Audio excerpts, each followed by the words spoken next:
এইটো হল আপেল বগৰী গছ আৰু আমি ইতিমধ্যে কাটিং কৰিছিলো কাটিং কৰা আজি প্ৰায় 15 দিন মান হল 15 দিন পাছত চাওক কেনেধৰণে এতিয়া পোখা অহা আৰম্ভ হৈছে প্ৰায় 10টাৰ পৰা 12টা মান পোখা আহিছে ইয়াৰ ভিতৰত আমি 4টা বা 5টা নিৰ্বাচন কৰিব লাগিব সেই নিৰ্বাচনটো আমি আৰু 15 দিন পিছত কৰিম সদ্যতে আমি কৰিবলগীয়া কাম এটা আছে চাওক পাতবিলাক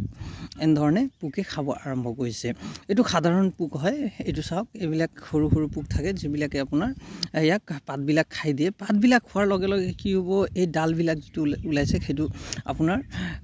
মৰি যাব মানে ডালটো দুৰ্বল হৈ যাব ধৰক ইয়াৰ আগটো যেটো আছে আগলৈকে পাব আগটো খাই দিলে তেতিয়া গছটো বৃদ্ধি নহয় তাৰ কাৰণে আপোনালোকে দিব লাগিব ধৰক ৰগৰ ডাইমেথিয়ড 30% বুলি যেটো থাকে আপুনি সেই কেমিকেলটো আনি পেলাই এবাৰ স্প্ৰে কৰি দিয়ক